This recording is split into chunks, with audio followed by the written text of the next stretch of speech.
everyone. Today we will solve an important question of class 10 maths chapter area of circles.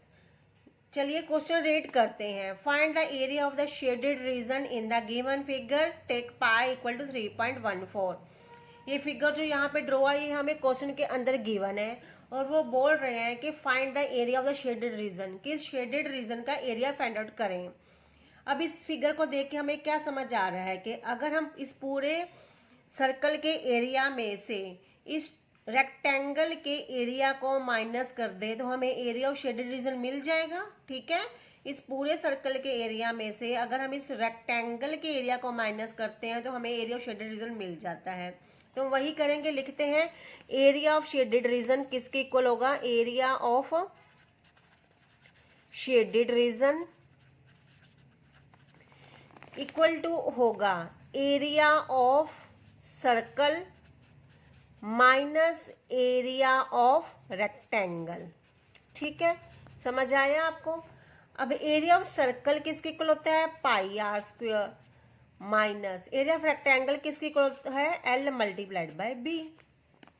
अब यहाँ पे area of rectangle अगर हम find out करते हैं, पहले हम फाइंड आउट करते हैं एरिया ऑफ रेक्टेंगल. तो area of rectangle equal to है एल इंटू बी. तो यहाँ हमें ए रेक्टेंगल का एल भी गिवन है विच इज 12 और रेक्टेंगल का बी भी गिवन है विच इज 6. तो एरिया ऑफ रेक्टेंगल तो आ गया 72 सेंटीमीटर स्क्वायर. ठीक है, एक तो हमारे पास आ गया. अब दूसरा देखते हैं एरिया ऑफ सर्कल. तो एरिया ऑफ सर्कल होता है पाई आर स्क्वायर के इक्वल, लेकिन यहाँ पे हमें आर गिवन ही नहीं है. पाई की वैल्यू तो हमें गिवन है क्वेश्चन में 3.14, लेकिन आर हमें नहीं गिवन है. तो हमें कुछ करना पड़ेगा. क्या करेंगे, हम करेंगे कंस्ट्रक्शन. तो हम करते हैं कंस्ट्रक्शन. क्या कंस्ट्रक्शन करते हैं हम पहले कंस्ट्रक्ट करते हैं ए को सी से ज्वाइन कर देते हैं. ठीक है, क्या लिखेंगे हम ज्वाइन ए सी. जब हम ए सी को ज्वाइन करेंगे तो ए सी क्या बन जाएगा, डायामीटर बन जाएगा सर्कल का. ज्वाइन ए सी, देन ए सी बिकम्स क्या बन जाएगा, डायामीटर ऑफ द सर्कल. तो ए सी क्या बन जाएगा, डायामीटर बन जाएगा सर्कल का, क्योंकि ये बिल्कुल सेंटर में से जा रहा है. अब जब ए सी डायामीटर बन गया, अब पहले रेक्टेंगल को देखिए. रेक्टेंगल के कॉर्नर्स क्या होते हैं, 90 डिग्री होते हैं.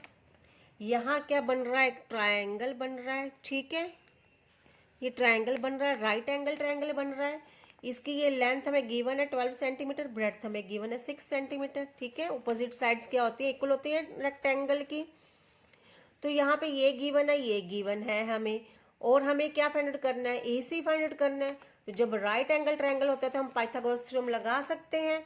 तो राइट एंगल ट्रायंगल में पाइथागोरस थ्योरम अप्लाई करने के लिए हमें क्या करना होता है, H square equal to P square plus B square करना होता है. और यहाँ पे एच क्या बन जाएगा, इस ट्रायंगल को देखिए A B C. In triangle A B C, in triangle A B C में जो ए सी क्या बन जाएगा, हाइपोटेनस बन जाएगा. तो A C square equal to P square plus B square. P क्या हो जाएगा, A B square plus B C square. ठीक है, ये ए बी और ये बी सी, इन दोनों का प्लस करना था हमने. अब ए सी की वैल्यू तो हमने निकालनी है. तो ए सी किसके इक्वल हो जाएगा, इनका अगर हम स्क्वायर रूट कर देंगे, इसका स्क्वायर है जो इधर अगर हम लेके आएंगे तो इसका स्क्वायर रूट हो जाएगा. किसका, A B square plus B C square का स्क्वायर रूट हो जाएगा. अब हम इनकी वैल्यूज पुट करते हैं. A C equal to A B की वैल्यू कितनी है 12, तो ये 12 का स्क्वायर हो गया, प्लस बी सी की वैल्यू कितनी है, बी सी की वैल्यू है हमें क्वेश्चन में गिवन है 6 है. ठीक है, तो बी सी की वैल्यू होगी 6 प्लस 6 स्क्वायर. अब ए सी इक्वल टू, ये इक्वल टू है, ये ए सी है.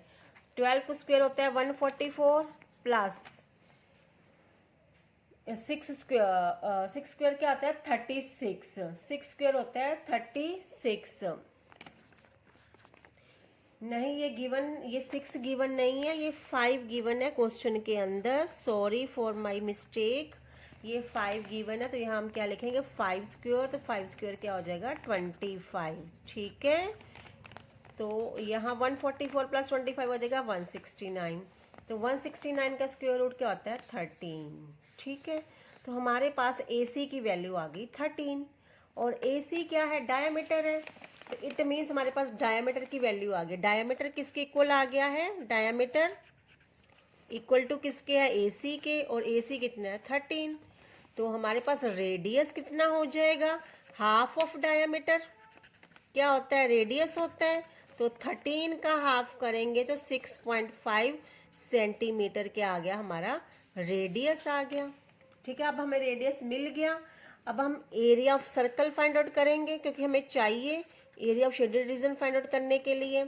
क्या है, पाई आर स्क्वायर। अब पाई की वैल्यू उसमें गिवन है 3.14। पाई की वैल्यू पुट करेंगे 3.14 multiplied by R square. R given है 6.5 मल्टीप्लाइड बाय 6.5।